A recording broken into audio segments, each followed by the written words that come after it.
My name is Mike. I wanted to start by first honoring the bride. You are such a beautiful bride, and your beauty and your grace and your joy really fills the room. So I just wanted to first honor you in that.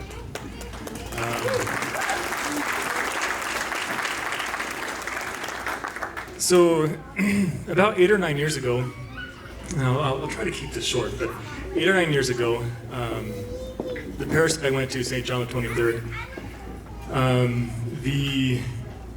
they had a priest bring hundreds of relics to the church.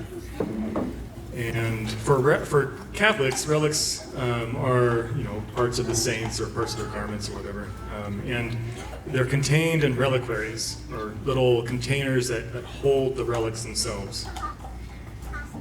And they had all kinds of saints. They had Saint Catherine of Siena, Saint Francis, all these incredible saints like Saint Ignatius Loyola, and saints that we all honor,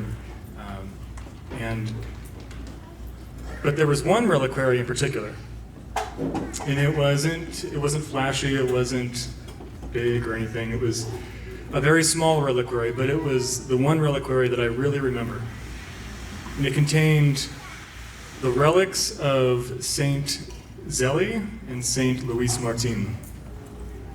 And what was unique about this reliquary was it was the only one that contained two.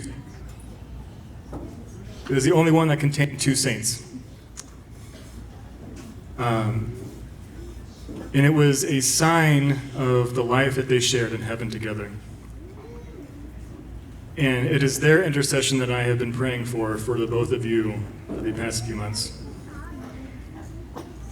Now, I want to tell 3 stories about Ryan, okay? And it's going to demonstrate 3 different things that I've come to know and appreciate about him.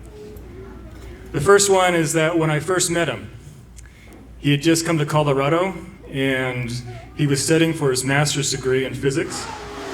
So he's a bright guy, and I was excited to meet him because I heard he was on fire in his faith, and he's intelligent, and he was going to hike some mountains. And usually when people get to Colorado, they hike maybe one 14,000-foot mountain, and then they take a break. But Ryan, on this trip, was going to hike 4. We're going to hike 4 14,000-foot mountains. And we spent the day hiking, and I wasn't sure. I was like, this guy just moved here. Is he going to make it? Like, what is he about?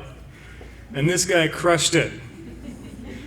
I was sucking wind trying to get up these mountains, and I've lived in Colorado for years, and here's Ryan. He's just running up these things. And the joy in his heart as he's seeing the beauty around him was something that I had taken for granted, that he was seeing the mountains in a new way. He was experiencing beauty in a true and good way. And that's something about Ryan that I appreciate, and that I had really admired about him, is that he loves the true, the good, and the beautiful. And not only does he love it, but he orients his way in such a way as to pursue it with everything that he has. And he does it with an abandon, without reservation. And you can see that in the way that he's lived his life, in the way he's pursued his vocation. He's held nothing back. He's given everything over to God, and God has led him here to Daniel, because that's the type of man that Ryan is. The second story is from the Camino de Santiago that we hiked years ago. And we were in this church, and it was a very plain church. It was owned by the Augustinian monks, and it was one of the most quiet places I've ever been in my entire life. Nothing flashy about it, just an ancient church from like the 12th or 13th century or something. And it was just beautiful in that, in the simplicity. And we had Mass there with Father Nix, who's sitting over here. And Ryan served at the altar. And if there's something that you all need to know about Ryan, is that he is a man with a servant's heart. that he pours himself out for other people. And he does it without any sort of reservation. And when he was serving at the altar, it was a very humble thing. He did it because he loved it. He did it patiently. He did it because that was what he was called to do in that moment. And it was something that really moved me, not only the Mass itself, but the way I saw that Ryan served at the altar. And that reflects the type of heart that he has, that he pours himself out for other people in a very humble and simple way, but a way that's very beautiful. And I've always remembered that moment. So I just wanted to share that with you. The third story, we ran a marathon, was I think last year. And you know, we ran up in the mountains down to Fort Collins, and we, it's 26 miles, and about mile 18, I am just hitting the wall.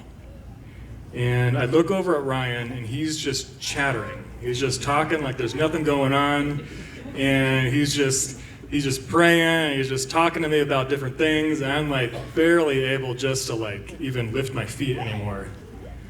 And I don't know if I can keep going. Ryan is just a machine when it comes to running. And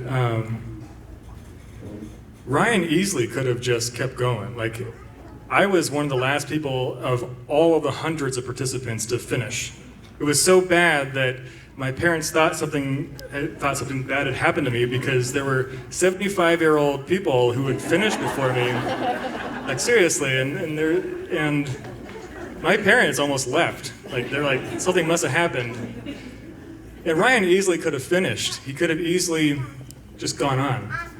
But what Ryan did was he ran by my side, step by step, praying the whole way and encouraging me.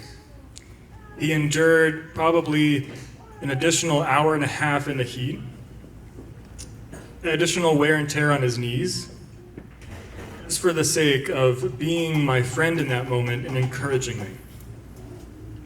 Because that's the type of man that Ryan is. He was there when I needed him most. Because I don't know if I would have even finished the race. I was in a lot of pain. And Ryan was there every step of the way at my side.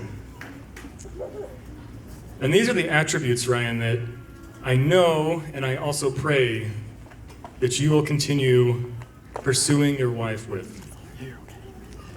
This selfless service, the humility and the simplicity, being with her every step of the way through all the difficulty. And I pray that through all the years, at the conclusion of your long journey, at the end of your days, that you both too will also have your relics in a reliquary together as a sign of the life that you share in heaven together in the eternal blessed kingdom of our Father, as a sign for what we all hope that we could share with you. So with that, I just want to propose a toast to Mr. and Mrs. Bauer. May God grant you many happy and blessed years, and I look forward to all the kids you're going to have and all the many blessings that await you. Cheers.